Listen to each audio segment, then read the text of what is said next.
everyone, this is Renee Romeo of ReneeRomeo.com, and you're here today to learn how to make grout cleaner looking with grout paint.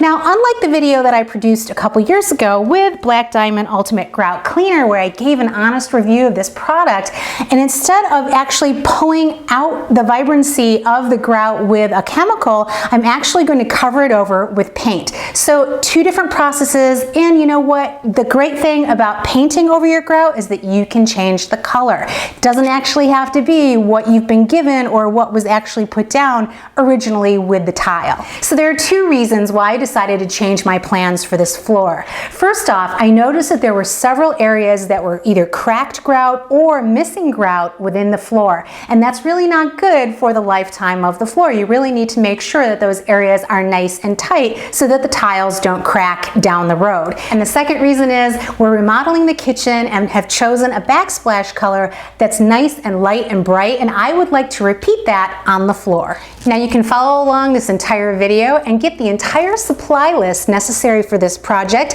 in the text below this video on my website, ReneeRomeo.com. So since we're painting all of the grout, we're making sure that we're going to get great adhesion with the paint. And the only way to do that is to etch it. So I have this product right here called Cement Grout Haze Remover. Now this is an etching product, it's an acid, and what it's going to do is it's just going to create a sandpaper-like surface here so that you get great adhesion with the paint.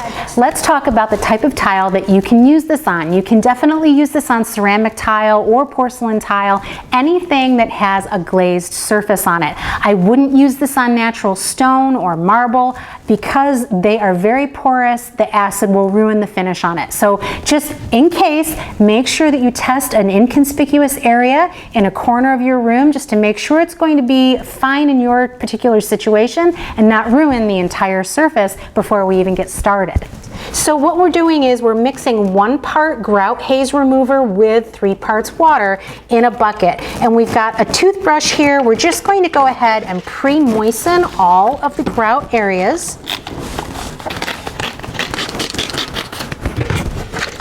And then we can take our water and acid mixture, and I'm just going to work in small areas at a time. So I'm going around 1 tile at a time, and then I'm going to immediately wipe it off with a wet rag.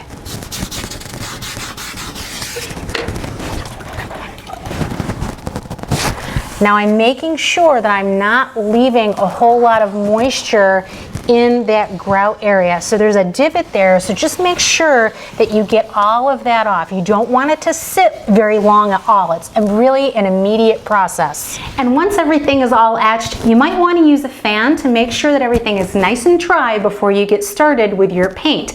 You really need to make sure that your grout is super dry before you actually put any paint on the surface. So I have a ventilator here. I'm just going to turn it on. It's real high velocity and it'll be dry in no time. So let's talk about the paint that I'm using. I'm using a low luster enamel porch and floor paint for this purpose. Now it's perfect for this because it's meant to be walked on. It's extremely durable. The low luster doesn't interfere with what normal grout looks like. It's still going to have a very similar appearance to regular grout, and it's going to be incredibly durable and scrubbable. That's one of the benefits of using porch and floor paint. Now let's talk about color. You know, when you go to the store, there are tons of colors that you can choose from. And in my case, I have 4 here that I was vying for, and the upper right really won out. And the way that I did that was it was the color that blended everything together, not only the backsplash, the countertop, and the appliances, but also the decor in the space. But in your own space, look at the example here. It really depends on what you're going for. You can change this light or dark depending on what your decor is, so it's really customizable to exactly what you want. And here's a great example of the contrast between color choices for your grout. This is the same exact tile, 2 different sizes, but this looks light and bright and airy, and this looks earthy and warm. So really, depending on what color you choose, you can really change the entire atmosphere of your room just by choosing a different color paint. Now I'm addressing any areas that have missing grout or cracks, and I'm using sanded ceramic tile caulk. Get the color that most closely matches whatever color you're using for your paint. I have the tip cut off at a 45-degree angle. It's loaded in my caulk gun, and I'm just going to squeeze out the appropriate amount of caulk. So this is sanded. It's going to actually match the texture of the existing grout lines really, really well. I'm going to take a wet rag and I'm going to dampen my finger, and I'm just going to run it over the top of that. Now, this is really going to make a nice surface. It's going to blend perfectly with the existing grout. And then I'm just going to take the rag and just clean it off at the edges. So you're not exactly pressing into the grout itself. You're just making a really nice, clean line on that grout itself. So you're going to paint directly over the top of this, and it'll blend perfectly. Now here's a close-up, and you can see that the texture matches the old grout perfectly. If you have smooth grout, you want to make sure that you're using paintable caulk. So you're going to use an unsanded version, and it needs to say paintable on the tube, otherwise the paint won't stick. And if you have a lot of repairs to do, this is what your floor is going to look like before you even put a brush to it. Everything's been drying overnight, so let's go over the process on how to actually apply the paint. I have a kneeling pad here for obvious purposes. Depending on how I'm applying it, it's for my knees or my bum, just to make sure they don't get sore.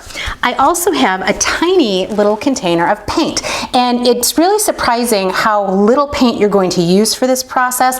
I purchased an entire gallon, and by the time I get done with this entire project, I'll probably only use about an inch or two off the top of that can. I also have some artist brushes. So I have the type that's really smooth and pliable. This is for acrylics. One is about a ½ inch long, the other is about 3/4 of an inch long, and they're about 1/4 of an inch wide. Now this all depends on how wide your grout lines are. You know, get the one that matches your grout lines the best. I also have terry cloth towels here. Now these are cut up hand towels. They're about 8 by 8, and this is really the preferred material and size for removing excess paint from the edges of your grout line. I also have a bucket of warm water here. So the last thing is you're going to need to repeat this process 2 times. Now the reason why is because you need opacity and you need durability. So you want this to be really a nice even finish, not only for the look of it, but also so that you're not wearing through it really quickly. So this is really going to last a long, long time with 2 coats of paint. So I have a damp rag, I've dipped my brush in the paint, and I'm not being all that careful here. I'm just making sure that I'm pushing the paint into the texture of the grout. So I don't want any of that old grout peeking through during this process. So it's just going to be covered like this, just like that, not terribly neat. I'm going to put the rag over my index finger and drag it along the edge. Now, this is surprisingly easy because not only do you have the glaze of the tile kind of helping glide this along,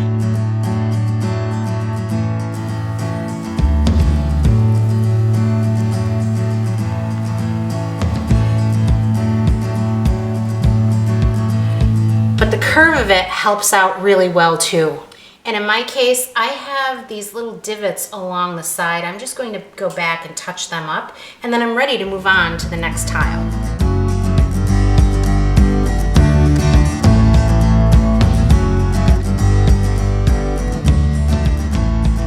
And here it is after the first coat. There's a little see-through here, so this is what we need to cover up with the second coat.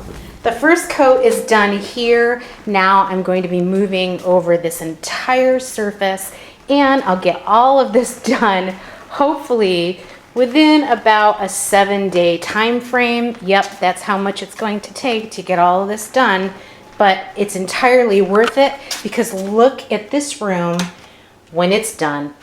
Absolutely brand new and gorgeous.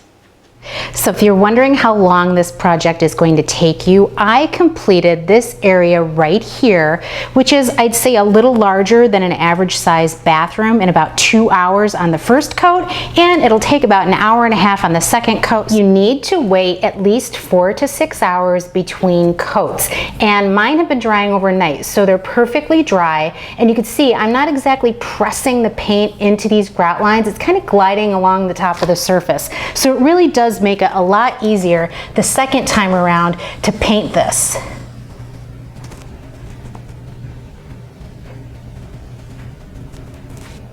And don't worry about cleanup on the edges here because we're going to take care of this in the next step. It's looking beautiful and brand new, and you'll really see the difference here when I get to the halfway mark, just how different the tile looks in comparison to the other tile.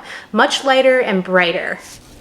Now that I'm done with the entire floor, the last step is to actually clean the tile surface. So I'm using a 3M pad. This is a heavy duty scouring pad. So this is the reason why you can't use this on marble tile or any soft natural stone tile or something without a glaze, because you'll actually wind up scuffing up the surface of your tile and ruining it. So with the tile, you're just going to go ahead and you're just going to clean off the edges, because there's going to be some residual paint along the edge of each and every grout line. So you're just going to use this just like that, and it's really going to be a fast and easy process. Once that's done, you're going to wait 30 days before you actually wash the floor. So you can spot clean it in the meantime, but really wait 30 days before you actually put a lot of water on here. And this is a great way to make your grout look cleaner with grout paint. This is so inexpensive. This is really going to save you thousands of dollars in replacement costs for your entire floor. So this is Renee Romeo of ReneeRomeo.com. Thank you so much for watching this project. I hope you try it for yourself. I know a lot of you out there can use this, and if you know somebody else that can use it, please share this video with them as well. Please like, share, subscribe, and follow, and I would so appreciate it. Till next time, I'll see you then.